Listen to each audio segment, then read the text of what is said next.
The hammer slipped from Mamie Townsend's blistered fingers for the third time that morning, and she picked it up without a word, without a curse, without a single tear, because she had promised herself she was done with all three of those things. The wood she was working with was rough-cut pine, salvaged from the old fence line her husband Clarence had built 6 years ago when they first arrived in Harrow Creek, Texas, back in the summer of 1878. That fence had stood against drought and wind and cattle and time, and Mamie figured the wood deserved better than rotting in a field. It deserved a purpose. And she, kneeling in the dirt behind the house with sawdust sticking to her skirt and her dark hair falling loose from its braid, had a purpose in mind for it. She was building her own coffin. She knew it sounded like the act of a woman who had lost her mind entirely, and she supposed that some of the folks in Harrow Creek would say exactly that if they could see her right now. But none of them could see her, because none of them came out this far anymore. The Townsend homestead sat 3 miles east of town, and since Clarence had passed in February from a fever that had moved through his lungs like a slow fire, nobody had thought much about the widow out on the eastern road. There had been a casserole or two in the first weeks.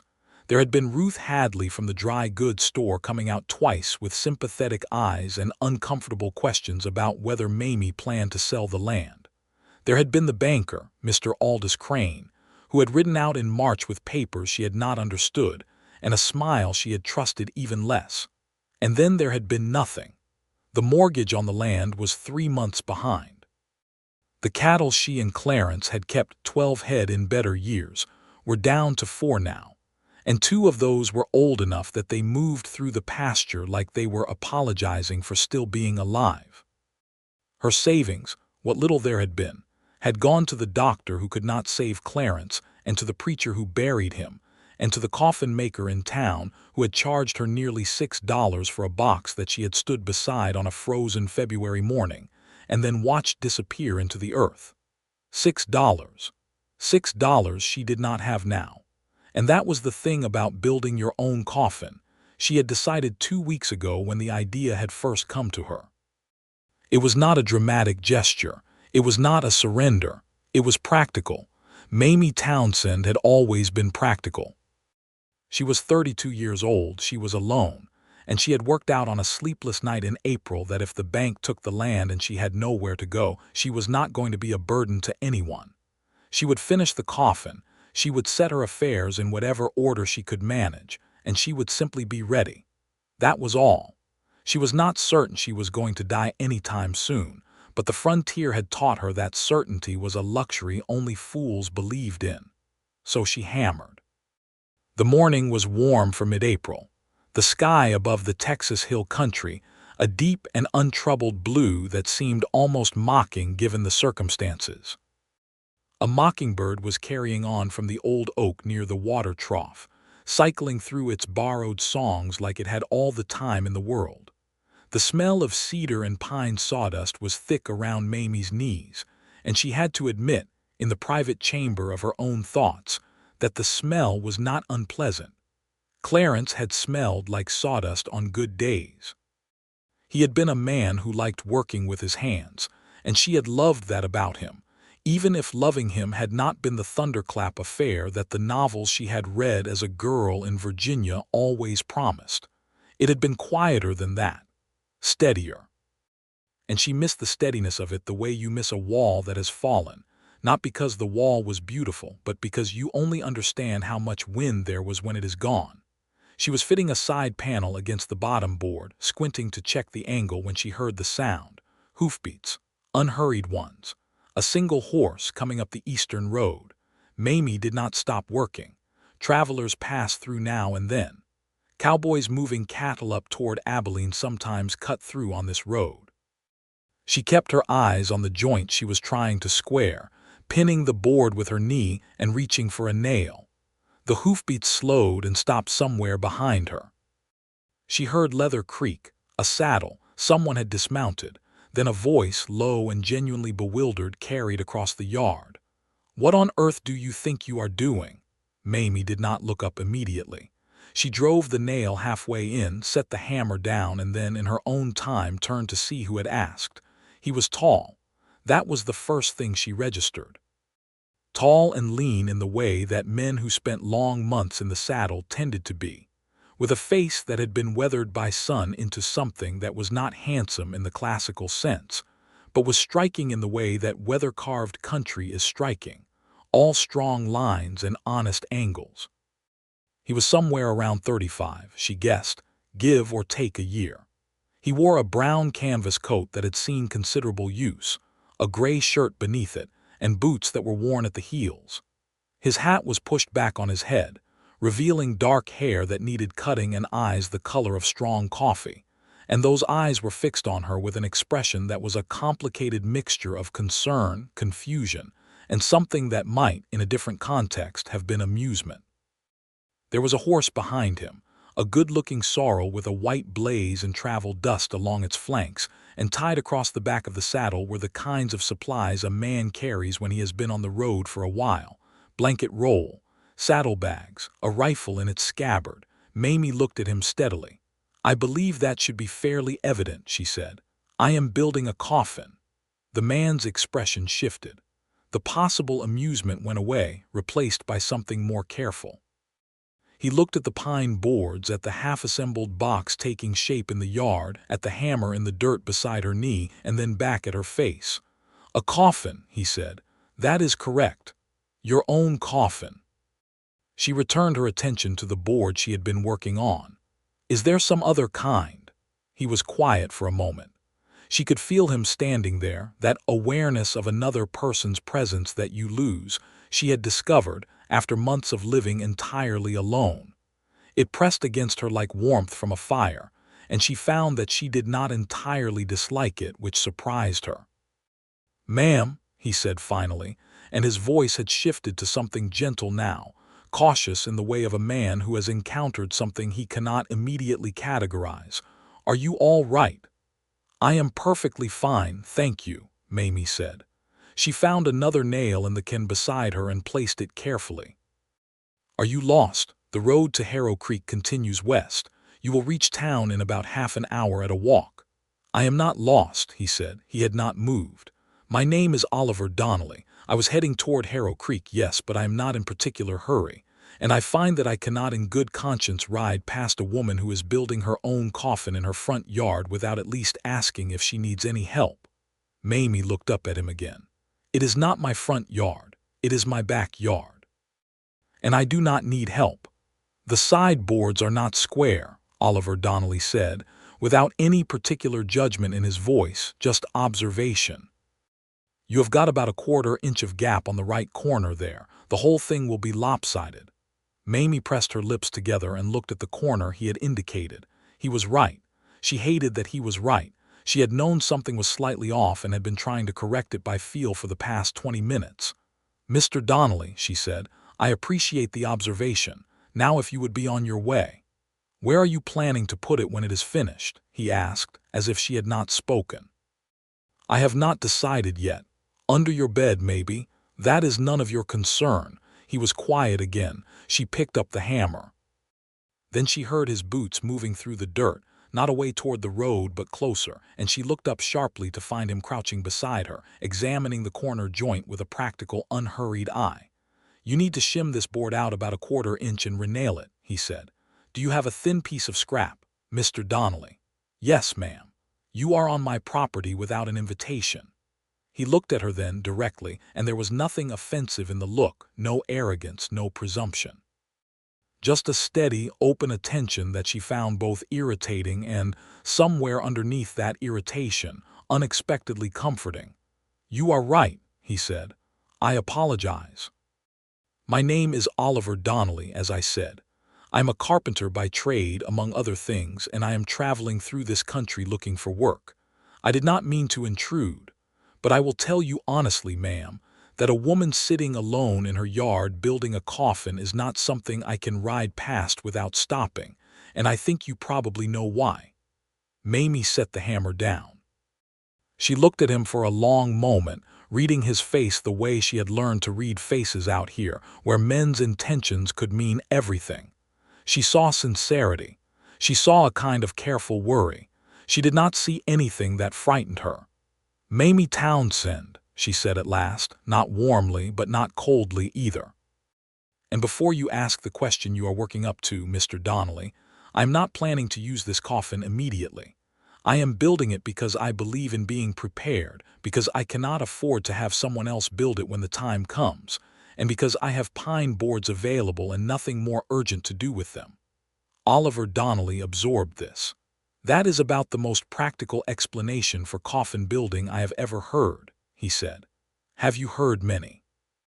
"This is the first," he admitted. Something almost happened to Mamie's mouth just then.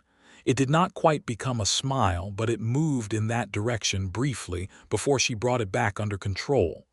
"Well then. Now you have heard one. Good day to you, Mr. Donnelly." He stood, and for a moment she thought he was actually going to go. He looked at his horse, then back at the coffin, then at the house beyond it, which was small and weathered and had a porch that needed attention and shutters that had come loose on the west window. He looked at all of it the way a man looks at a thing he is assessing, and then he looked at her. "Have you eaten today?" he asked. The question caught her so off guard that she answered honestly, "No. I have salt pork and hardtack and some dried apples that are not completely terrible," he said. "I could make a fire. I could look at that corner joint while you eat something, and then I will ride on if that is what you want." Mamie Townsend looked at Oliver Donnelly for a long and careful moment. The mockingbird was still singing in the oak tree. The sorrel horse flicked its tail at a fly.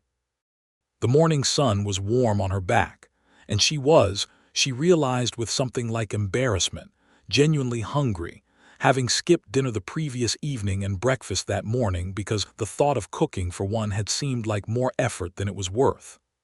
"There is a fire ring around the east side of the house," she said finally, and picked up her hammer again, turning back to the coffin.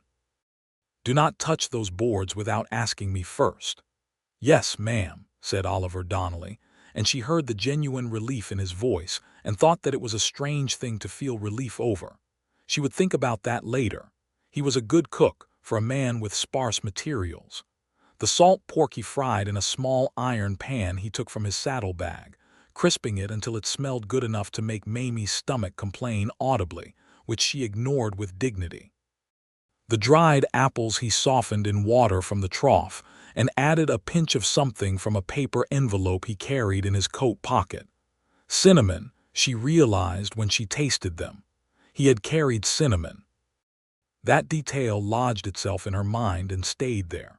They ate sitting on opposite sides of the fire ring, which was stones Clarence had placed in a circle 6 years ago and had never fully lost his careful arrangement.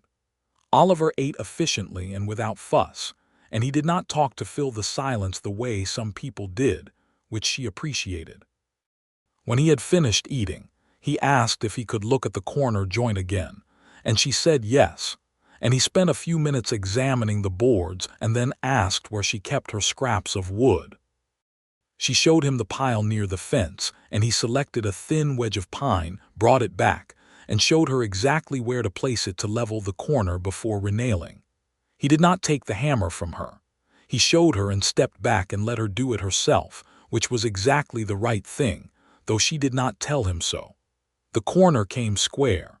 She ran her hand along the joint and felt the alignment and was satisfied. "Thank you," she said, which came out slightly grudgingly, and Oliver said, "You are welcome," without making anything of the grudge. He watered his horse at the trough and then stood with his hat in his hands in the way of a man who is working out what to say next. Mamie watched him from where she was continuing to work on the coffin. "You said you were looking for work," she said. "I did, in Harrow Creek. I heard there might be something. A man I met in San Antonio said the town had grown some and that there was likely carpentry work to be had." "The town has grown some," Mamie said carefully. "There is a new hotel going up.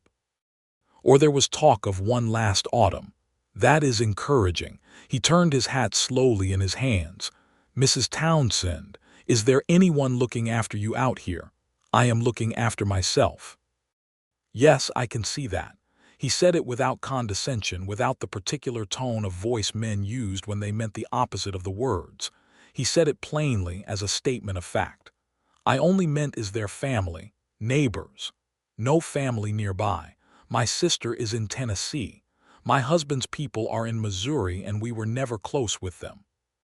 The nearest neighbor is the Galveston place, about 2 miles north. But Marcus Galveston and Clarence had a disagreement about a fence line 3 years ago and it was never resolved, so we have not spoken. She paused, surprised at herself for telling him all of that, when she had not intended to tell him anything. Is there a reason for your asking? The mortgage situation, he said, and then caught himself looking slightly embarrassed. Forgive me, I should not have. How did you know about the mortgage? I did not specifically, but the house needs work. The fence line east of the barn is down. The cattle you have in the far pasture are not enough to sustain a working ranch. I am not trying to pry into your affairs. I am just telling you what I see. Mamie set down the hammer and stood up, and the movement was more sudden than she intended, and she found herself looking at him with more heat in her expression than she had meant to show. You have been here for less than 2 hours, Mr. Donnelly, she said. You have eaten your food by my fire and fixed my corner joint, and I am grateful for both, but I did not invite you to conduct an assessment of my situation. Oliver met her eyes. He did not flinch and he did not back down, but he also did not push. You are absolutely right, he said. I apologize again. He put his hat back on his head. I will ride on to town. Good luck with the coffin, Mrs. Townsend. He turned to his horse and gathered the reins. She watched him check the cinch, the efficient, practiced movements of a man who had been caring for his own animals for a long time. She watched him put his boot in the stirrup. The hotel in town, she said. If they are still building it, who are you planning to speak to about the work? He looked back at her over his shoulder. I was going to ask at the general store who to see. Ask for Emmett Pryor. He owns the dry goods store and he knows everything that happens in Harrow Creek. He will point you right. Tell him Mamie Townsend sent you. She said it before she fully decided to, and once it was out she did not take it back. Oliver Donnelly looked at her for a moment with an expression she could not fully read, and then he nodded once and something shifted slightly in his face, something warm and careful. I will do that, he said. Thank you, Mrs. Townsend. He rode down the eastern road toward Harrow Creek, and Mamie stood watching until the sorrel horse and the tall man in the canvas coat disappeared around the bend in the road, and then she picked up her hammer and went back to work.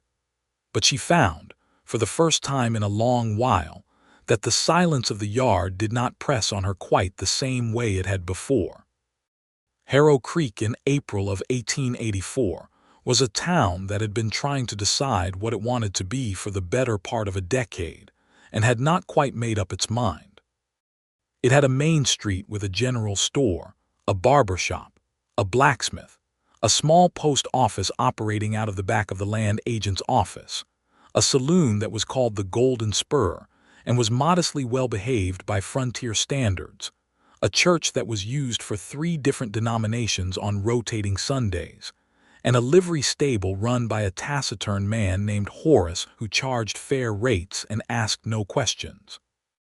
The hotel that was being discussed had progressed from discussion to a foundation and a partial frame in the 6 months since Mamie had last been in town, which she found mildly impressive. Oliver tied his horse at the rail in front of Pryor's dry goods and went inside. Emmett Pryor was a wide man in his 50s with a face like a friendly ham and arms that had been built by 30 years of lifting supply crates. He was behind the counter sorting through a box of nails when Oliver came in, and he looked up with the alert, sociable expression of a man who genuinely liked meeting new people. "Help you, friend." "My name is Oliver Donnelly," Oliver said. "I am a carpenter looking for work. Mamie Townsend said to ask for you." Emmett Pryor's expression shifted into something more interested. "Did she now? You know Mamie. I stopped at her property this morning on my way through. How is she getting on?" Pryor asked, and the genuine concern in his voice was evident. "We have been worried about her out there. Lost her husband in February and she has been out there alone since. Ruth has been trying to get out to see her, but Mamie, she is not the kind of woman who takes easily to being looked after." I noticed, Oliver said. Pryor looked at him with a sharpened attention. What was she doing when you stopped? Oliver paused only a moment. Carpentry work, he said. Pryor seemed to accept this, though his eyes said he suspected there was more to it. He came around the counter and extended a hand. Well, you say you are a carpenter. Walter Briggs is the man building the hotel. He is over at the site most days by 7, and he has been saying for a month he needs another pair of skilled hands. I will take you over and introduce you if you like. I would be grateful, Oliver said. Walter Briggs was a compact, businesslike man who asked Oliver to show him his work and spent 10 minutes watching him handle a saw and a plane and a mallet on scrap pieces before offering him a job at $1.50 a day, which was decent wages, and Oliver said so. He found a room at a boarding house run by a widow named Mrs. Culpepper, who charged 50 cents a week and fed her boarders 2 meals a day that were plain but adequate. He put his horse in Horace's livery, paid for a week's board in advance, and settled in. That should have been the end of his connection to Mamie Townsend. He had stopped, he had helped, he had ridden on. That was what the story was supposed to be. But the image of her kneeling in the sawdust behind her house, hammering away at her own coffin with the particular concentration of a person who has decided that efficiency is the only dignified response to despair, that image followed him through the first week in Harrow Creek like a burr caught in wool, irritating and persistent. He found himself thinking about the lopsided corner joint. He found himself thinking about the way she had said, "I am looking after myself," not as a reassurance, but as a statement of profound, stubborn fact. He found himself thinking about the way her dark hair had fallen loose from its braid, and she had not seemed to notice. On his 4th day in Harrow Creek, he went to the lumber yard and asked the price of good pine boards. On his 5th day, he asked Emmett Pryor as casually as he could manage what he knew about the mortgage situation at the Townsend place. Pryor gave him a long, considering look. "Why are you asking?" "Curious." "Carpenterers are not usually in the habit of being curious about widows' mortgage situations," Pryor said pleasantly. "I'm a thorough kind of person," Oliver said. Pryor was quiet for a moment, then said, "The bank holds the note. Aldous Crane is the banker. He is a man who does his job, which is to say he is not cruel about it, but he is not particularly warm either. The note is 3 months behind. I believe he has given her until the end of May to make good on what is owed or to make arrangements." He paused. "The land is worth something. It is good land. There are people who would like to have it." "Marcus Galveston?" Oliver asked, remembering the name she had mentioned. Pryor looked at him more carefully. "Among others." "You seem to know quite a bit about Mamie Townsend's situation for a man who only stopped for a morning." "She told me some of it." "She told you? Mamie told you?" Pryor seemed to find this genuinely remarkable. "She has not told anyone anything since Clarence died. She comes into town for supplies once every 2 weeks, and she answers questions about how she is doing with fine, thank you, and that is about all anyone gets." Oliver bought a length of good rope that he had actually come in for and tucked the information away in his mind. He went back to the hotel and spent the afternoon fitting window frames with the focused attention of a man who is doing one thing while thinking about another. On the 7th day, which was a Sunday, he rode out to the Townsend homestead. Mamie heard the hoofbeats from inside the house, where she was mending a shirt that had 2 tears in it and was losing its battle against both. She went to the front window and looked out, and felt something happen in her chest when she recognized the sorrel horse and the tall man in the canvas coat. She set down the shirt and opened the front door and stood on the porch with her arms crossed. Oliver Donnelly pulled up in the yard and touched the brim of his hat. "Mrs. Townsend." "Mr. Donnelly," she studied him. "You found work, I take it, from Emmett Pryor's direction." "I did. Thank you for the introduction." "You are welcome. Is there something you needed?" "I brought you something." He reached back into one of his saddlebags and produced a paper parcel, which he held up. "Mrs. Culpepper at the boarding house made a quantity of gingerbread that is substantially more than she and her current boarders can manage. She sent some along for neighbors. It was transparently an excuse. The gingerbread was real enough. She could smell the warm spice of it from the porch. But the idea that Mrs. Culpepper had sent it to a neighbor she had never met by way of a boarder she had known for a week was not wholly convincing. Mamie looked at him steadily. "She sent it," Mamie said. "She is a generous woman," Oliver said, without missing a beat, though something moved briefly in the corners of his eyes that might have been admission. Mamie was quiet for a moment. Then she uncrossed her arms. "Come around back," she said. "I have the fire ring going." The coffin was nearly done, she showed him. The corner joint he had helped her fix was solid and square, and she had finished the sides and was working on the lid, which she had decided to make removable rather than hinged, on practical grounds. Oliver crouched beside it and examined the work with genuine attention.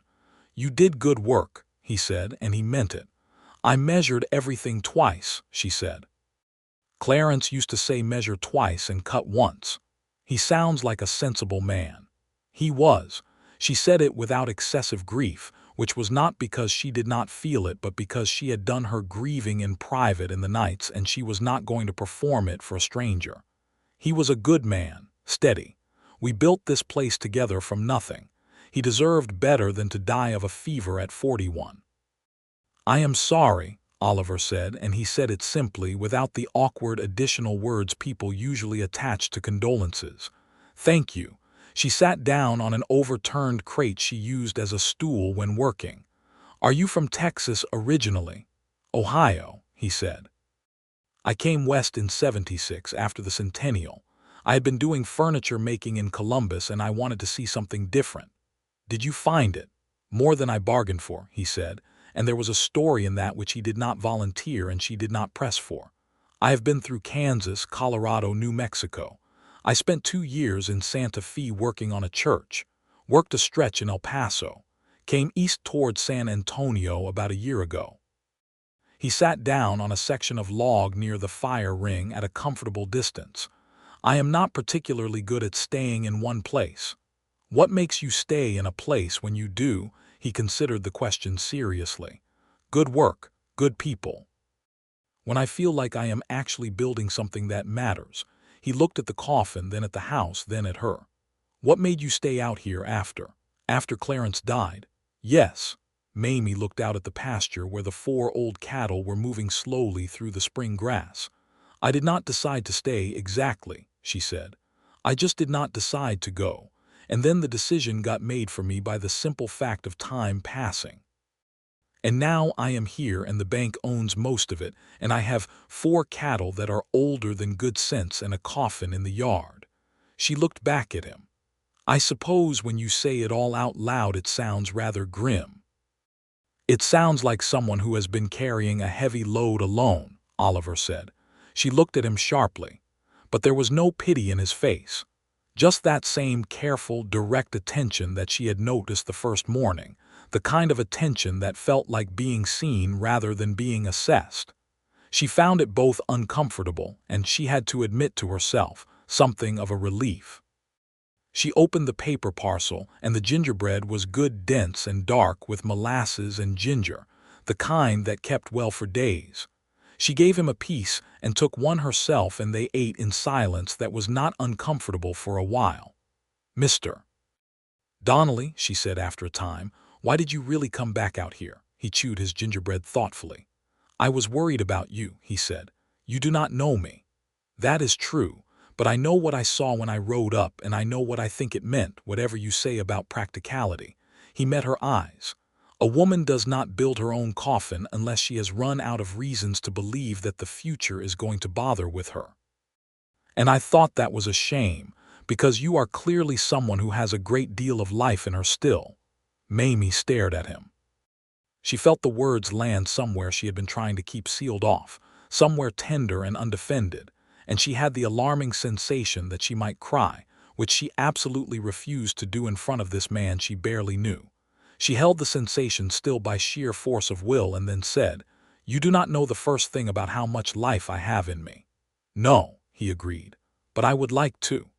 The words sat between them in the warm April air. The mockingbird was singing again in the oak. One of the old cattle lowed softly from the pasture. Mamie looked at Oliver Donnelly's face and found that there was nothing in his expression she needed to be afraid of, and that this was, in its way, an extraordinary thing to be able to say about a person. "You had better ride back to town before dark," she said at last. "The road gets tricky in the low spots after sunset." "Yes, ma'am," he said, and stood and gathered the paper parcel that had held the gingerbread. "May I come back next Sunday?" Mamie picked up her hammer. "I suppose that is your choice to make," she said, which was as close to an invitation as she was prepared to offer just then. He smiled.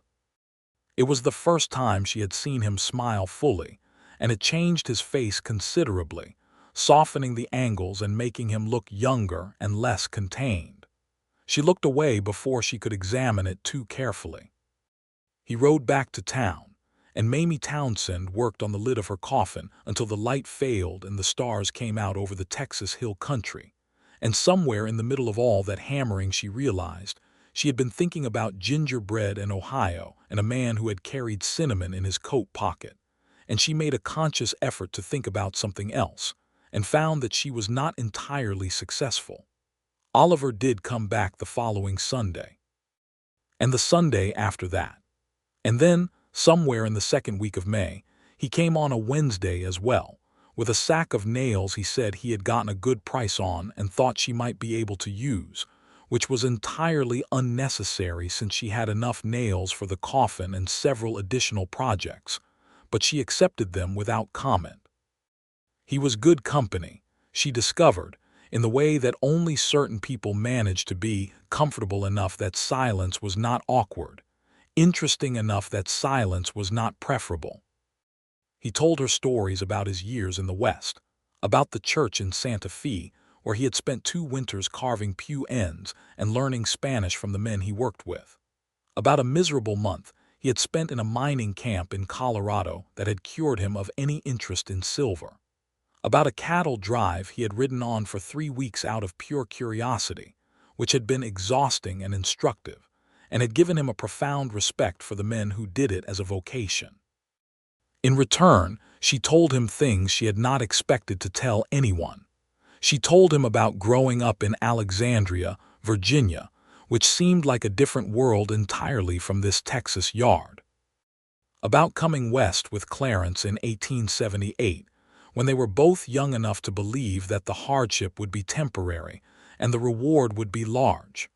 About learning to shoot, which Clarence had insisted on, and which she had turned out to be genuinely good at. About the year they had almost made it, 1881, when the cattle market had been favorable, and they had bought new equipment and hired a hand for the summer, and she had planted a kitchen garden that had produced more than she knew what to do with. About how quickly that particular good year could be undone by one bad year followed by another. About Clarence's last weeks, which she told him about only once briefly, and he listened without trying to fix anything, which was the right response. He repaired the loose shutter on the west window without being asked, because he passed it one afternoon on his way around the house and clearly could not stop himself from noticing that it needed it. She watched him do it and did not protest, which was as close as she came to gratitude. He pointed out that the east fence line, where several posts had heeled over, was going to fail entirely before summer if nothing was done, and asked if she wanted help resetting the posts. She said she would think about it. She had been thinking about the mortgage. The end of May was approaching, and she had managed to put aside $12 over the past 2 months through small economies, and the sale of a very old milk cow to Marcus Galveston's ranch hand, who had come by without Marcus knowing about it, which was fine by Mamie. But $12 was not going to satisfy 3 months of mortgage arrears, and she was beginning to accept that the land might truly go. She told Oliver about it on the 3rd Wednesday he came out, sitting by the fire ring with coffee she had made from the small supply of good beans he had brought along from Pryor's on the Wednesday before. She did not tell him because she wanted him to solve it. She told him because the habit of keeping everything internal had begun to feel less like strength and more like stubbornness, and because telling him felt somehow manageable. He listened carefully. He did not immediately offer money, which would have ended the conversation and possibly their acquaintance, because Mamie would not have taken it. He asked questions about the terms of the mortgage, about what Crane at the bank had actually said, about whether anyone had formally assessed the land value recently. "The land is worth more than the debt," he said carefully. "Have you considered going to Crane and asking about restructuring the arrangement, taking on a longer term in exchange for making current payments manageable? I do not know if that is something he would consider. It might be worth asking. Bankers generally prefer a paying debtor to a foreclosed property. Foreclosure is paperwork and uncertainty for them." She had not thought about it from Crane's perspective. She had been thinking of the banker as an adversary, which was perhaps not the most useful way to approach a negotiation. "You seem to know something about this," she said.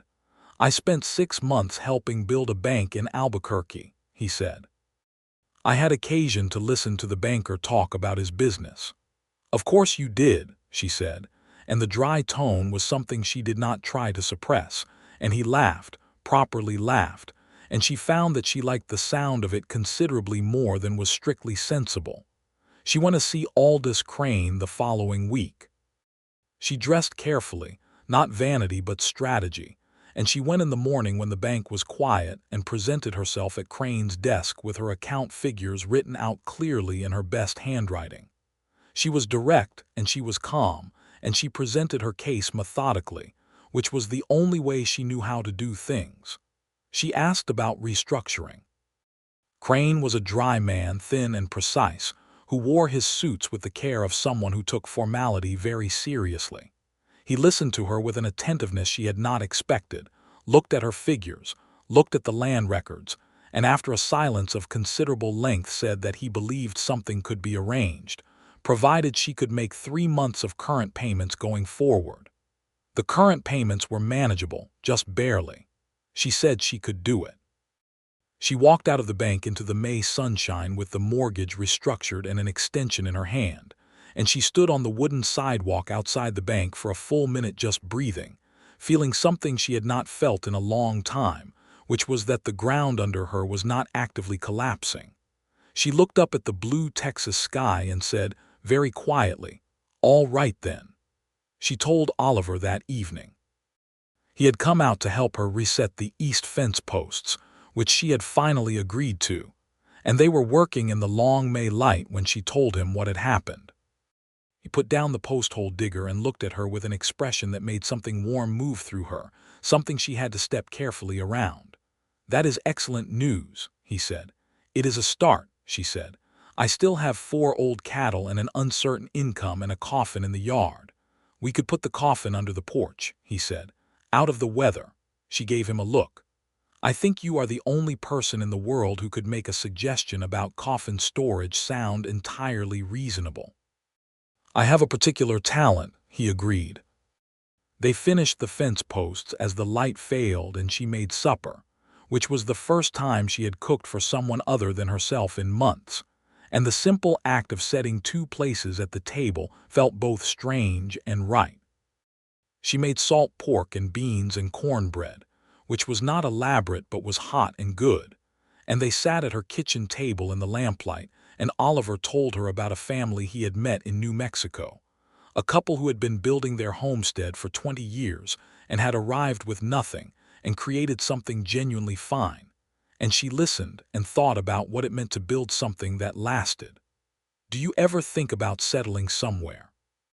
she asked. "Permanently, I mean, not moving on." He was quiet for a moment, turning his coffee cup in his hands. "I have been thinking about it more recently," he said, and he said it carefully, looking at the table rather than at her, which told her that there was more underneath it than the words contained. There would need to be something worth staying for. The lamp flickered. Outside, the May wind moved through the oak tree with a sound like soft conversation. Mamie looked at Oliver Donnelly's profile in the lamplight and thought, with a clarity that alarmed her, that she was in considerable danger of caring about this man. Not the tentative, polite interest she had noticed in herself over the first few weeks, something more significant and more frightening than that. She picked up the coffee cups and carried them to the wash basin, because doing something practical was always her response to feeling something unmanageable. He rode back to town in the dark, and she did not tell him to take care, because she was not ready to be the kind of person who said that to him, not yet. But she stood on the porch and watched the lantern of his horse's motion disappear down the eastern road, and she did not go inside until the last trace of it was gone. The last week of May brought trouble of a different kind. It came in the form of Marcus Galveston himself, who arrived at the Townsend homestead on a Tuesday morning while Mamie was feeding the cattle. He was a heavy-set man in his mid-50s with a gray mustache and the particular confidence of a man who had built a successful cattle operation through a combination of hard work and an absolute unwillingness to let anyone else's interests interfere with his own. He and Clarence had had their fence dispute 3 years ago over a strip of land between their properties, and Clarence had been in the right, but Marcus had been louder and richer, and the matter had never been legally resolved. He rode into her yard on a big black horse and tipped his hat with the studied politeness of a man who has come to deliver unwelcome news and wants to control the frame around it. "Mrs. Townsend, you are looking well." "Mr. Galveston." She kept her feed bucket in her hand. "What can I do for you?" He told her he had heard she was having some financial difficulty with the property. He told her he had always admired the eastern parcels of her land, which happened to abut his western grazing range. He told her he would be prepared to offer her a fair price for those east 40 acres, which would give her enough to clear the mortgage arrears and leave her with a smaller but unencumbered property. He said all of this smoothly and without apparent malice, which made it worse somehow, because it was the kind of offer that was hard to refuse without seeming irrational. She listened to all of it. She looked at his polished boots and his good horse and his expression of calibrated reasonableness. "The mortgage is restructured," she said. "I was at the bank last week. I am current on the payments." Something shifted slightly in his expression, recalibration. "Is that so? Well, that is fine news. Of course, if things get difficult again, the offer stands." "I appreciate that," she said, which was polite language for something less appreciative. "Is there anything else?" He looked at the yard, at the coffin she had moved under the porch eave, at the repaired shutters and the straight fence line to the east. "I notice you have had some work done around the place," he said. "I have been doing some work," she said. "The Donnelly fellow," he said, and the casual way he said it was not casual at all. "The carpenter from town. People have noticed him coming out this way." "People are welcome to notice whatever they please," Mamie said. Marcus Galveston looked at her with an expression that was trying to be avuncular and was not quite getting there. "You want to be careful, is all," he said. "A woman alone, strangers coming around. You do not know this man's history." "Good morning, Mr. Galveston," Mamie said, and turned back to the cattle.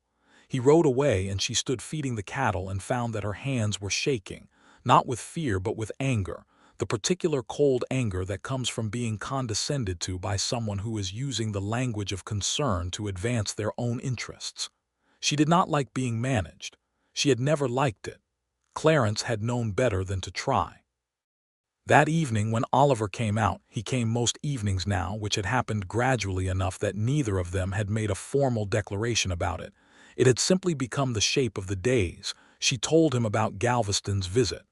She described it plainly and completely, including the part about people noticing him coming out this way. Oliver listened. When she finished, he said, "Does it bother you, people noticing?" She considered the question honestly. "In this country, a woman's reputation is a fragile thing," she said. "Not because it should be, but because it is.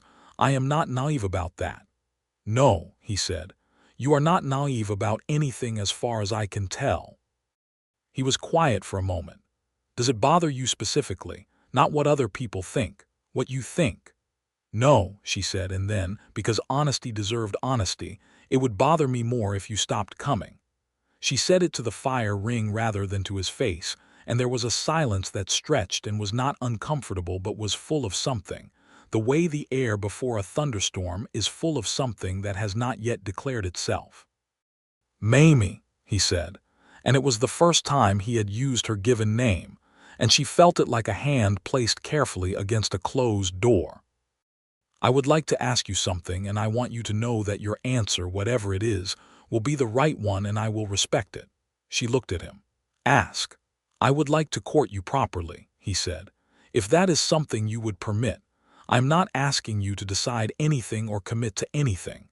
I am asking permission to make my intentions clear so that you know what they are, and so that we are both being honest about what this is."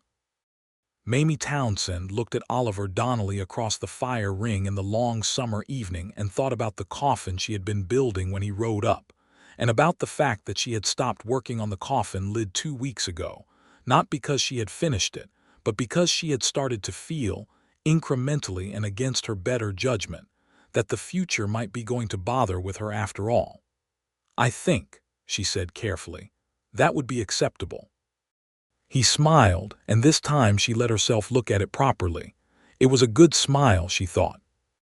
Patient and warm and a little bit uncertain, which she found she appreciated most of all, because certainty in a man she had always found slightly suspect. "All right then," he said, and those were the words she had said to herself on the sidewalk outside the bank, and she thought they sounded better with someone else saying them. June came in hot and lavish, painting the hills with wildflowers that would be gone in 2 weeks and making the most of their brief appearance. Mamie's kitchen garden, which she had planted in late April with more hope than conviction, was producing with a generosity that surprised her.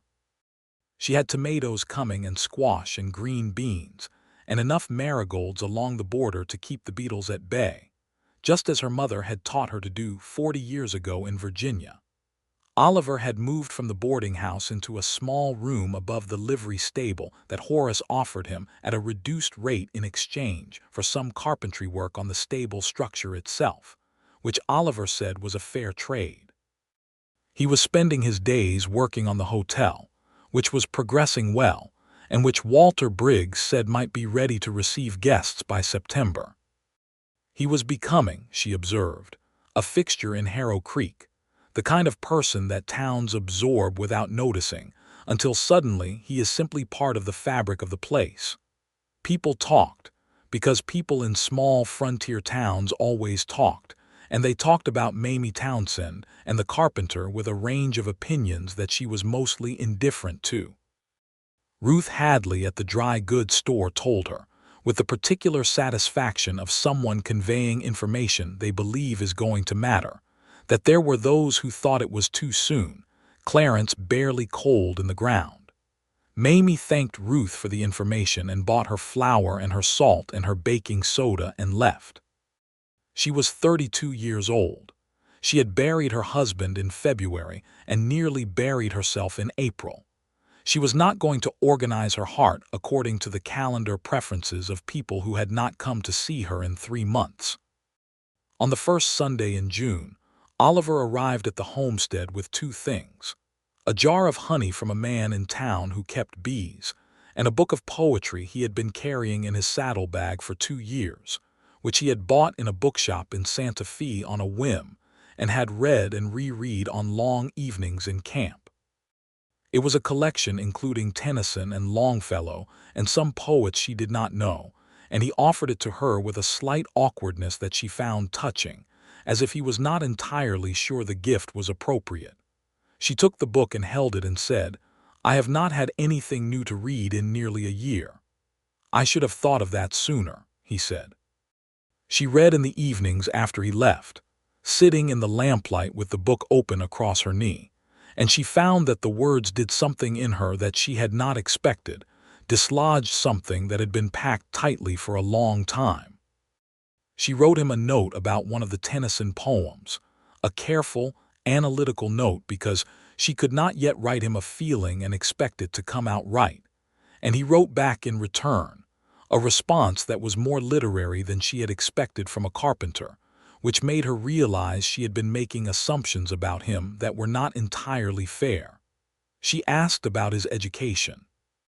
He told her, On a Thursday evening in mid-June, when the heat had finally broken enough to make the porch comfortable, and they were sitting on the steps watching fireflies rise from the grass, that he had grown up on a farm in Ohio, but his mother had been a schoolteacher before she married, and she had been determinedly thorough about educating her children. He had read widely as a boy and had never entirely lost the habit. He had planned to go to university, but his father died when he was 20, and the farm had needed him, and then he had left Ohio for the West, and the education had become something he had conducted on his own terms. "I like that," Mamie said. "What?"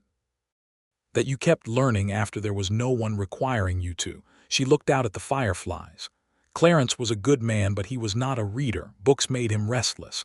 I used to have to wait until he was asleep to read because he felt guilty relaxing if there was work to be done." She paused.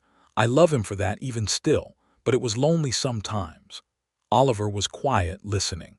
She liked that he could listen without filling the silence. "I used to read to myself out loud," she said. "Just to hear the words said properly, just to have the sound of them." "You could read to me," he said. She looked at him. He meant it simply and directly. "You are not going to fall asleep." "I will do my best," he said, which made her laugh, genuinely laugh, the kind of laugh that surprised her because she had forgotten it was available to her. She began reading to him in the evenings. Poetry first, then a novel she found in a trunk, a battered copy of David Copperfield that she had brought from Virginia and never gotten through because there was always something more urgent to do. They read it over the course of several weeks, taking turns, and Oliver was a good reader, not showy but clear, with a feel for the rhythm of the sentences that she enjoyed listening to. July arrived. The hotel was nearly finished, and Walter Briggs paid Oliver a bonus for the quality of his staircase work, which was apparently a subject of local admiration. The first guests were due in August. Oliver had been asked about other work in town, a house being built for the new schoolteacher, a barn expansion at the ranch north of town, more than enough to keep him busy through the winter. He was not leaving Harrow Creek. He had not said this explicitly. He did not need to. It was visible in the way he had settled, in the conversations he was having with people in town about next year, in the way he had invested in proper tools and stored them at the livery rather than packing them in his saddlebags.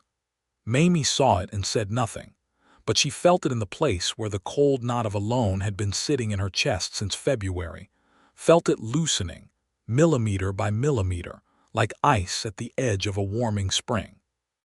The question of what they were to each other had been present for weeks without being spoken. They were in each other's company most evenings. He treated her with a consistent, patient respect that she had stopped bracing against. She had somewhere in the past months admitted to herself that she was in love with him. She had done this admission the way she did everything, methodically, looking at the evidence and accepting the conclusion, and then sitting with the conclusion for a while to make sure it was true and not a mistake born of loneliness. It was not. She was sure of it. It was the real thing, the kind she had read about in the books she had read as a girl in Virginia, and then given up on finding when she married Clarence. Not because Clarence was not good, but because what she had with Clarence was a different kind of love, calmer and quieter. And this thing she felt for Oliver was not calm in the least. It was present the way the sun was present, in everything, and it made the world look different than it had before. And she was 32 years old and had spent enough of her life being careful, and she was not going to pretend otherwise.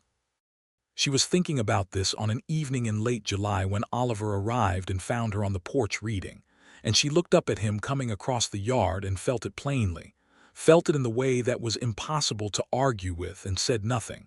And he sat down on the porch step below her, and she read to him for a while and then closed the book. "Oliver," she said.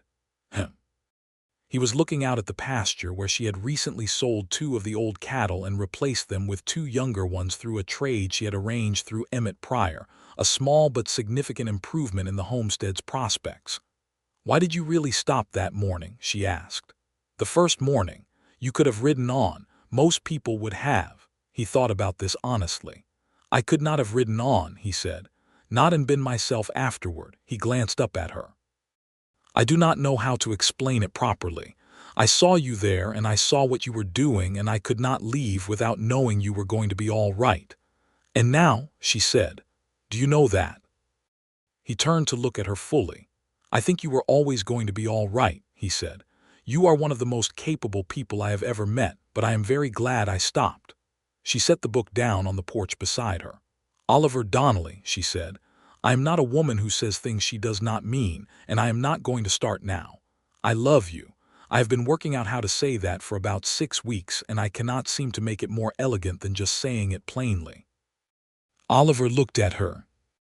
The porch was in the long golden light of a late July evening, and the mockingbird was somewhere in the oak tree, still at its endless borrowed songs, and the pasture beyond was warm and green, and the new cattle were moving quietly through the grass, and Mamie Townsend was sitting above him with her dark hair loose from its braid and her eyes steady on his face, with an expression of complete and undefended honesty that made his heart do something physical and certain.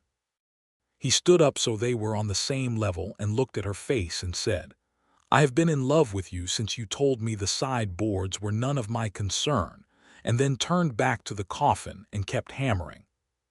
She stared at him. "That is a very specific moment to have decided." "It was a very specific moment," he agreed. "I thought, there is a woman who knows exactly who she is, and I wanted to know her." He reached out and very carefully took her hand where it was resting on the porch rail. "Mamie, I would like to ask you to marry me if you are willing when you are ready. I am not asking you to decide now. I am just asking you to know that it is what I want." "I am ready now," she said, and found that she was steady and certain about it, the way she was certain about the things that were genuinely true. "That is my answer. Yes." They stood on the porch in the July evening holding hands like two people who had found something they had not been sure they were looking for, and the Texas sky went from gold to rose to purple above the hill country, and Mamie thought that the light was extraordinarily beautiful, and that she would remember this specific evening for the rest of her life. They were married in August. It was a small ceremony, held in the Harrow Creek Church on a Saturday morning, when the church was not committed to any particular denomination, and could be claimed by anyone who needed it. Emmett Pryor stood up for Oliver, having appointed himself firmly in the role of person responsible for this match, which was not strictly accurate but which made him very happy to believe. Ruth Hadley came and cried with what appeared to be genuine happiness, and whatever she had said about too soon was apparently no longer her position. Walter Briggs and his wife came. Several of the men from the hotel construction came. Mrs. Culpepper brought a cake she had made with dried fruit and a great quantity of spice, and it was very good. Mamie wore the best dress she had, a dark blue wool that she had altered to fit better, and she wore her hair up with a small arrangement of wildflowers from the kitchen garden that she had put there herself because there was no one else to do it, and she thought she looked all right. Oliver wore a new shirt he had made at the tailor in Harrow Creek, and his boots had been polished until they reflected the church windows, and he looked, she thought privately, very fine indeed. The preacher, who was the Methodist preacher on his third and final Sunday of the cycle, was a young man named Reverend Gareth Mills, who was earnest to the point of tenderness, and read the words of the ceremony with such feeling that even Oliver, who was not a demonstrably emotional man, had to look at the floor for a moment. When the preacher asked if she took this man and she said she did, she said it in a clear voice that carried to the back of the church, and when Oliver said the same, he looked at her and only at her, and she felt that look settle into her the way a foundation settles into good ground. Permanent, weight-bearing, true. They walked out into the August sunshine as Mr. and Mrs. Donnelly, and someone threw a handful of rice that bounced off Oliver's hat and made everyone laugh. And Mamie stood in the bright morning thinking, with a sort of quiet wonder, that she had been building a coffin 4 months ago, and was now standing in the sunshine in front of a church with a husband who had ridden up out of nowhere and refused to mind his own business. And that life was, when you gave it the chance, capable of extraordinary things. They went back to the homestead, because it was home, and because both of them preferred it to any kind of elaborate celebration. And that evening, they sat on the porch in the fading heat, and Oliver put his arm around her, and she leaned against him, and they watched the fireflies and the stars come out. And neither of them said anything for a very long time, because there was nothing that needed to be said. Autumn came to the Texas hill country in its deliberate, generous way, painting the oak trees with color and cooling the long evenings into something comfortable. Oliver moved his tools and his few possessions to the homestead, and they made the small housework for two people with the same practical ingenuity they brought to everything. He built shelves in the kitchen from good pine, proper fitted shelves with square corners, and she stood looking at them when they were done and said, "Those are very good shelves," which was high praise from Mamie, and he knew it. He took on the schoolteacher's house and the barn expansion, and a general run of carpentry work that kept him busy and brought in consistent money. Mamie managed the homestead with the improved energy of someone who has stopped spending half her resources on not falling apart, and the kitchen garden had done well enough through the summer that she had preserved a substantial amount, far more than one person eating alone could have gotten through. She also began taking in mending work from several households in town, skilled work that she did in the evenings by lamplight with the speed and precision of someone who had been sewing since childhood, and which added a modest but dependable income. The mortgage was current. The cattle herd was up to 6 young healthy animals that Oliver had helped her select at a sale in September with the same thorough, quiet attention he brought to everything. The fence lines were solid. The shutters were straight. The porch had been repaired. The coffin was still under the porch eave. It sat there through the autumn, and neither of them talked about what to do with it until one afternoon in October when Oliver found Mamie standing looking at it with a thoughtful expression. "I was thinking," she said when she heard him come up behind her. "All right, the wood is good pine. It would make a very fine storage chest for the kitchen. If you were to fit hinges and a proper lid." Oliver looked at the coffin. "I could do that," he said. "It seems wasteful to let it sit there." "It does," he agreed. He was quiet for a moment. "Do you want to do it today?" She thought about it. About what the coffin had meant when she was building it. About what had happened since. About the extraordinary and improbable fact that 4 months ago she had been on her knees in the sawdust certain the future had no use for her. And now, she was standing here in the October afternoon with a husband and a working homestead and fireflies in her memory, and a kitchen garden that had done better than she had any right to expect. "Yes," she said. "Let us do it today." They spent the afternoon converting the coffin into a storage chest, Oliver fitting the proper hinges and reshaping the lid so it was flat and well seated, and Mamie sanding the exterior and oiling the wood until it glowed. When it was finished, they carried it into the kitchen together and set it against the wall under the shelves Oliver had built, and Mamie stood back and looked at it. "It is a good chest," she said. "Made from good wood," Oliver said. She looked at him. He was leaning against the doorframe with his arms crossed and sawdust along one sleeve and an expression of complete contentment, and she thought that she would carry this particular image of him in the most protected part of her memory for as long as she lived. "Oliver," she said, "Mamie, I am going to say something. I am listening. I am glad you refused to mind your own business." He smiled slowly, the full good smile. "Best decision I ever made," he said. November brought news. Mamie told Oliver on a Tuesday morning, quietly and without preamble, sitting at the kitchen table with her coffee cup in her hands. She was expecting. She had been fairly certain for 2 weeks, and she had wanted to be completely certain before saying it, because she was Mamie Townsend, Mamie Donnelly now, and she did not say things until she was sure of them. Oliver was still for a moment, processing, and then something happened in his face that she had never seen before, a kind of open, unguarded joy that he did not try to contain, and it moved her more than she could have predicted. He reached across the table and took her hands in both of his, which was all he did for a moment, just held her hands, and then he said, "Are you all right?"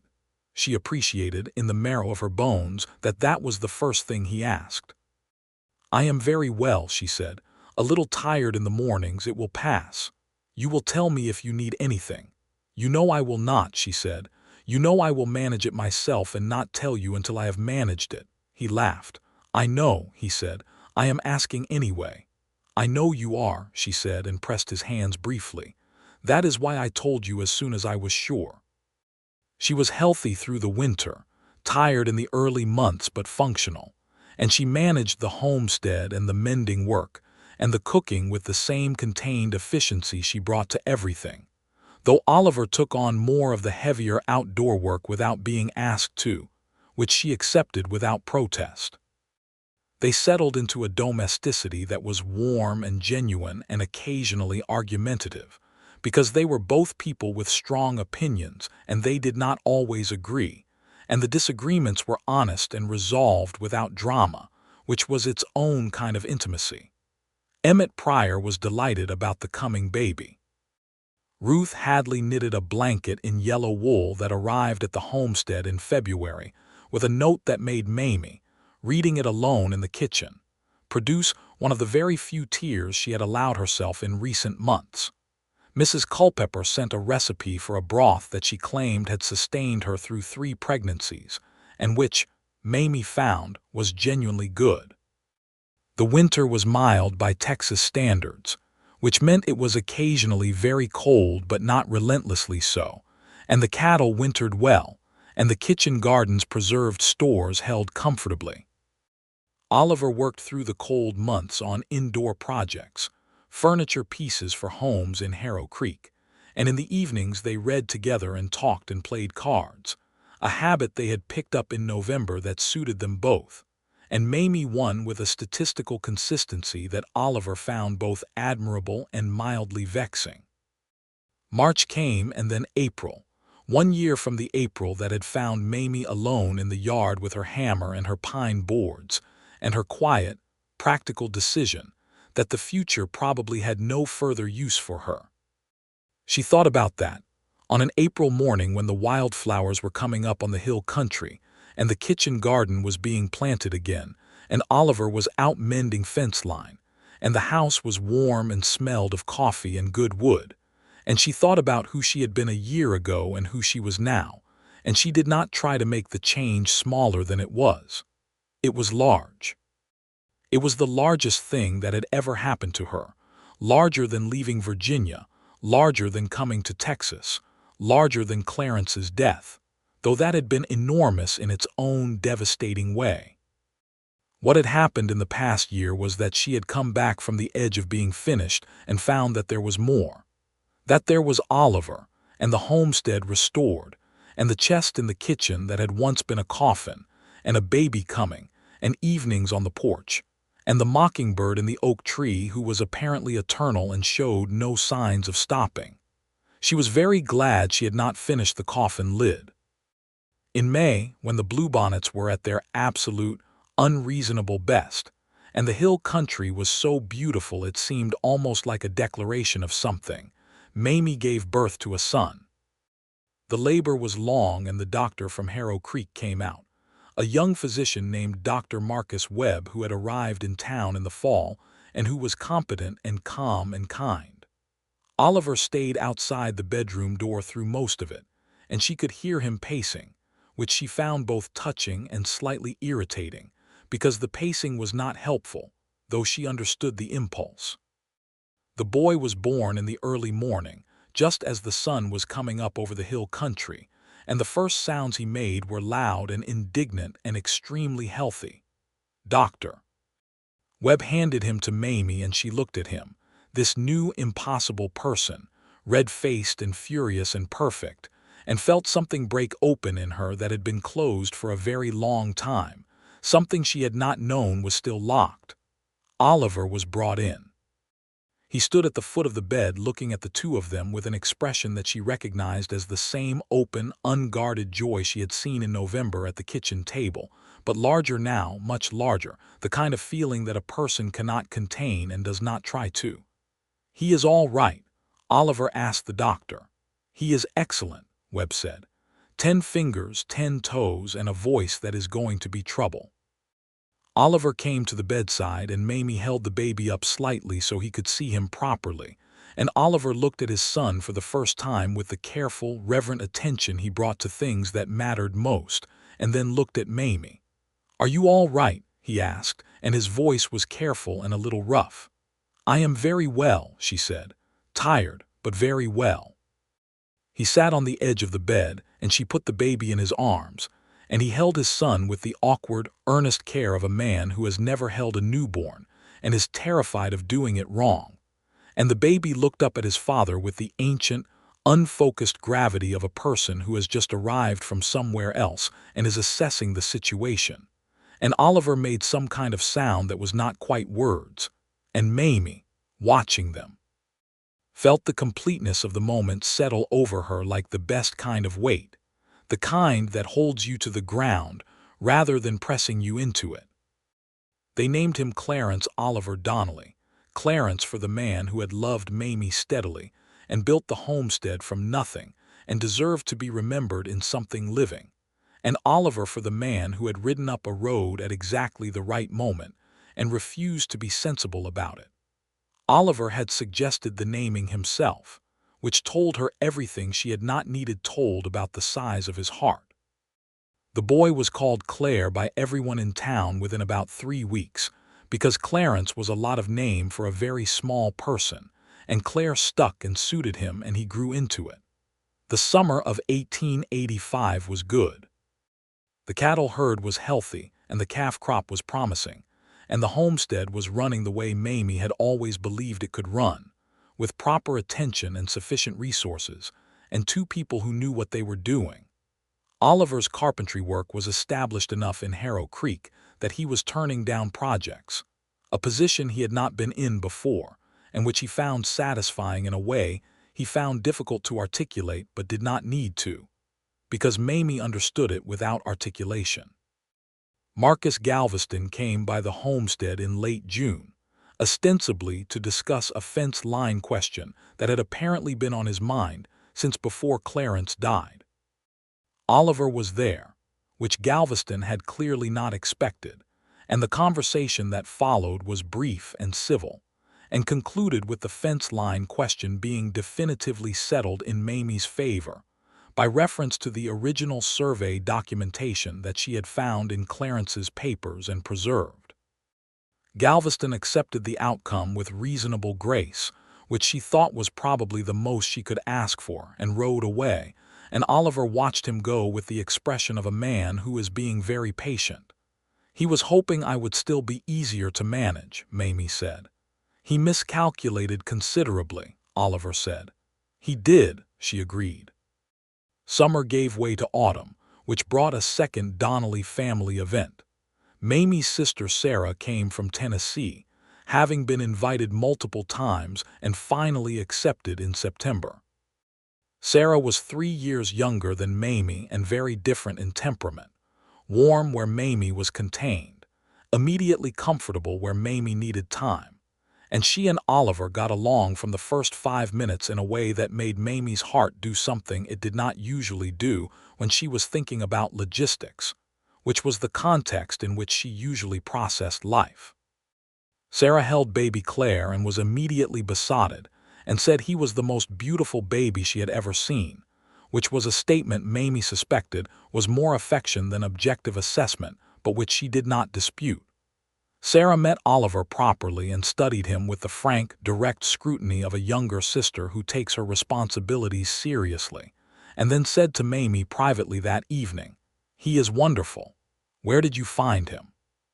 "He rode up while I was building my coffin," Mamie said. Sarah stared at her. "You were building a coffin." "I was. Your own coffin." "Yes.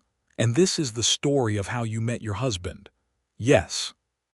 Sarah considered this for a very long moment and then said, "That is the most Mamie thing I have ever heard in my life," and laughed.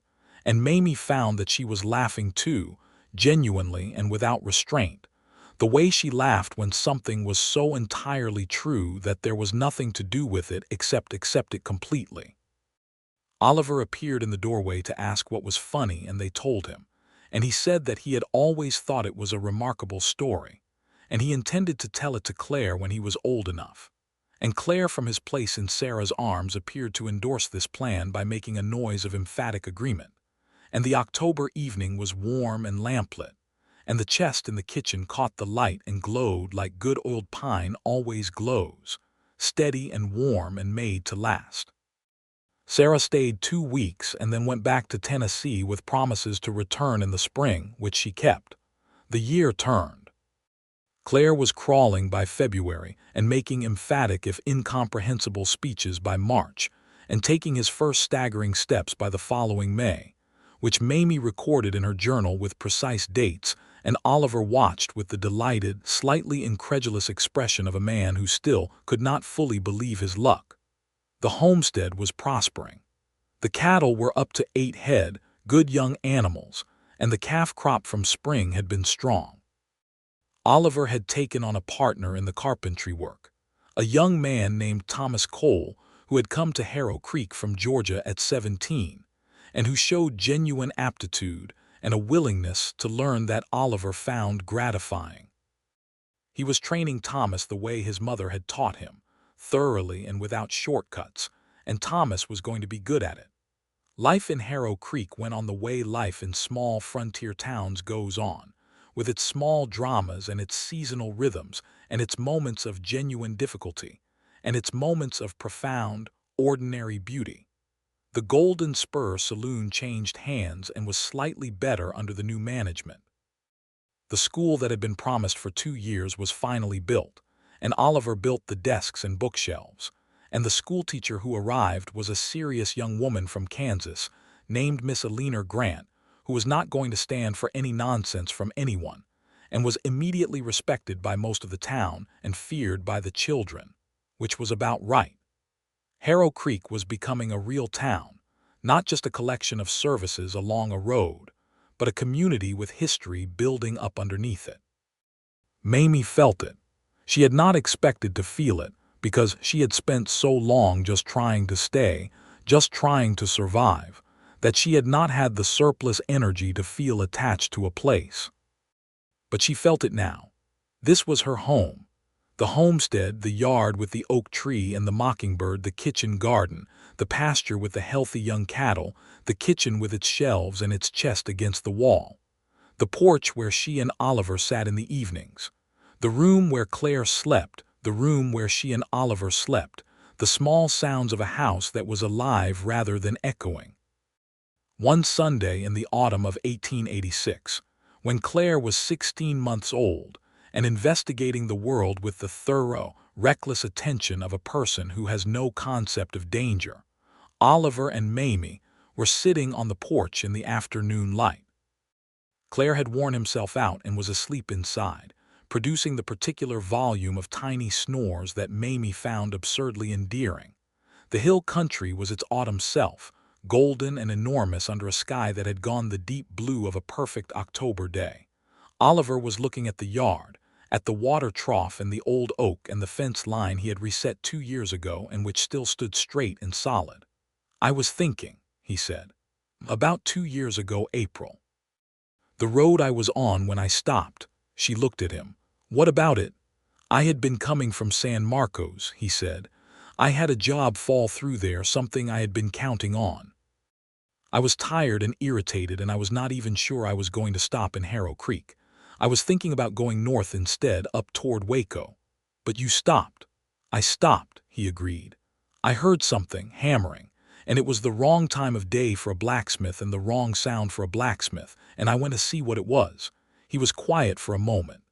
"If the job had not fallen through in San Marcos, I would have been through here 2 days earlier and never passed this way at all." Mamie thought about this, about the hinge of time, the particular arrangement of small failures and redirections that had placed a tall man on a sorrel horse on the eastern road on a specific April morning. "It is unsettling to think about," she said. "It is," he said, "but I find it mostly makes me want to be very careful with the time I have, since I know now what it is worth." She reached over and put her hand over his where it rested on the porch rail.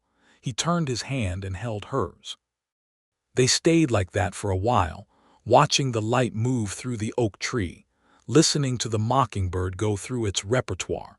And Mamie thought about the woman who had been kneeling in the sawdust with a hammer, certain she was finished, and about everything that had come from one man refusing to ride past without asking what on earth she thought she was doing. The mockingbird cycled through its songs, one borrowed melody after another, making them its own through sheer repetition and commitment. And the Texas afternoon was warm and unhurried, and from inside the house came the soft sound of a sleeping child, and the chest in the kitchen glowed in the afternoon light through the window, pine wood that had been a coffin and was now something for holding the good things of a life, which was, Mamie thought, about as complete a reversal as a piece of wood was ever going to achieve. She was 34 years old. She had a husband she loved in the full and complicated and entirely real sense of that word. She had a son who was going to be considerable trouble once he mastered walking. She had a kitchen garden and a cattle herd and a mortgage she was current on and a mockingbird who apparently intended to live forever. She had a sister who wrote regularly and visited in the springs. She had a chest in the kitchen made from pine boards she had cut herself, and she knew every joint in it, every nail, every surface. She had, she thought, quite a lot. "Oliver," she said. "Mamie. I believe I told you once that I was not a woman who says things she does not mean. You did. I meant it then and I mean it now. Everything I have is better for you being in it. I would like you to know that." He looked at her, and his face in the afternoon light was the face she woke up to and went asleep beside and had learned over 2 years as well as she knew anything in the world, and it was still, somehow, capable of surprising her, of showing her something she had not seen before. What she saw now was a kind of peace so deep it had become structural, the peace of a man who has arrived where he was going. "I know," he said. "I know because I feel the same thing." He brought her hand up and pressed it briefly to his mouth, a gesture so simple and so entirely meant that she felt it in every part of herself. "You are the best thing that ever happened to me, Mamie Donnelly. And you were building a coffin when I found you, which I think is God's particular sense of humor about the matter." She laughed, the real laugh, the one without restraint. "He does have a sense of humor," she agreed. Claire made a sound from inside the house, the preliminary sounds of a child surfacing from sleep, testing the available universe. Oliver was already half out of his chair. "I will go," he said. "I know you will," she said, and watched him go inside, and turn back to the October afternoon and the hill country and the mockingbird in the oak tree, and sat with the large and specific happiness of a woman who has come through something and arrived somewhere real, and found it good, and found it hers. The years that followed were built on that foundation, the way good things are built, steadily, with attention, with the willingness to work and to fail occasionally and to try again. They had a second child, a girl they named Ellen Sarah for Mamie's sister who came down from Tennessee and held her and declared her absolutely perfect. And Ellen grew up knowing about the chest in the kitchen and its history, because Oliver told her when she was old enough to understand it, just as he had told Claire. He told it matter-of-factly, without drama, as part of the family's story. "Your mother was building her own coffin and I rode up, and I asked her what on earth she thought she was doing, and she told me it was none of my concern, and then she let me fix the corner joint, and here we all are." Claire liked this story very much and requested it often. Ellen liked it too, but she was more interested in the carpentry techniques involved, which Oliver was happy to explain in detail. And by the time she was 7, she was an accomplished nuisance in her father's workshop, and well on her way to being a competent woodworker, which Oliver told Mamie privately was the greatest compliment he had ever received. The homestead was, by 1890, a proper working ranch in miniature. Not large by Texas standards, but solid and well-managed, and producing enough between the cattle and the kitchen garden and Oliver's carpentry work and Mamie's mending business, which she had expanded to include teaching 2 young women in town to sew with proper technique, to make a life that was comfortable and real. The mortgage was paid off entirely in 1889, which Mamie told Oliver about on the evening it happened, setting the final receipt down on the kitchen table. And Oliver looked at it for a moment and then looked at her and said, "Well done," and meant it in all the ways it could be meant. The old cattle were long gone, replaced by better animals. The fence lines held. The shutters were straight. The oak tree, which had apparently been in the yard since before anyone could remember and intended to remain there well past anyone's ability to predict, was as large and accommodating as ever, and the mockingbird, or possibly a descendant of the original mockingbird, still occupied it. The coffin chest, oiled and solid and tended, sat in the kitchen and held blankets and quilts and the accumulated textile goods of a household, and it was good at it, as good pine in good joints with a properly fitted lid tends to be. Mamie sometimes rested her hand on the lid in passing, not dramatically, just in the absent, proprietary way you touch things that are familiar and yours. It was a piece of good wood that had been part of the worst point of her life, and had been turned into something that held warmth. She thought that was the most that could be asked of a thing. Oliver Donnelly grew older in Harrow Creek, the way men grow older when they are where they belong, in the way that is full rather than diminishing. He had gray at his temples by 40 and laugh lines beside his eyes that Mamie found made him look more like himself rather than less. His work was everywhere in Harrow Creek, in doors and windows and staircases and shelves and furniture, in small fine things and large practical things. And when Thomas Cole, his apprentice, established his own shop, Oliver taught the next young man who came along with the same patience and thoroughness, because that was what he knew how to do. Mamie was 37 when Ellen was born, and she was aware that the arithmetic of frontier life made planning uncertain, but she had long since stopped organizing her life around uncertainty and started organizing it around what was actually in front of her. What was in front of her was good. She made it better where she could, and tended it carefully, and was grateful for it without sentimentality, which was the best way she knew to honor a thing. On an April morning in 1891, exactly 7 years after Oliver had ridden up the Eastern Road and found her on her knees in the sawdust, Mamie woke early and went out to the porch while the household was still sleeping, with her coffee and the shawl she kept on the porch hook, and she stood looking out at the homestead in the early light. The hill country was in its spring colors, the oak tree in new leaf, the kitchen garden showing its first green shoots, the pasture rolling down toward the fence line that stood straight and solid as the day they had reset the posts. Oliver came out behind her, quiet in the way he was always quiet in the mornings, and stood beside her, and she leaned against him and he put his arm around her and they looked out at the morning together. 7 years today, she said. I know. You remembered. I always remember, he said. It is not the kind of morning a man forgets. She thought about the woman she had been that morning, the hammer in the blistered hand, the methodical, practical grief, the absolute conviction that the future had no further business with her. She thought about how close she had come to the edge of something she could not have come back from, and about how the turning point had been something as random as a job falling through in San Marcos and a man who could not ride past something that troubled him. I am glad you are a nosy man, she said. He laughed, the sound she still loved hearing. I prefer thorough. I know you do. She took his hand. The mockingbird began in the oak tree, its first song of the morning, and the April light spread across the hill country in that particular slow, golden way it had, filling in the shadows from the east, and the homestead was alive around them, the sounds of animals and children beginning to stir, and a day beginning that would be full and ordinary, and she thought, exactly right.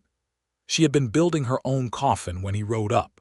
She had turned it into a chest that held good things. She had built a life around the man who had asked what on earth she thought she was doing, and she had found in the building of it that there was nothing she could not face with him beside her, and nothing she was not equal to on her own, and that both of those things being true at once was what she had always needed and had not known how to find.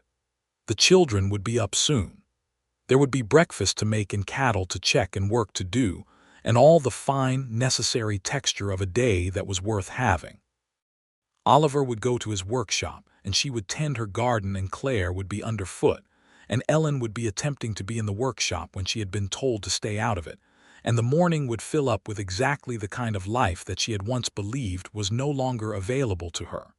She stood on the porch with the April morning opening up around her and thought, this, all of this was what had been on the other side of the worst thing. She had just not known it yet. And Oliver Donnelly, who had ridden up on a sorrel horse on an April morning and refused to mind his own business, stood beside her in the light and held her hand and knew, as he always had, exactly where he was. Home.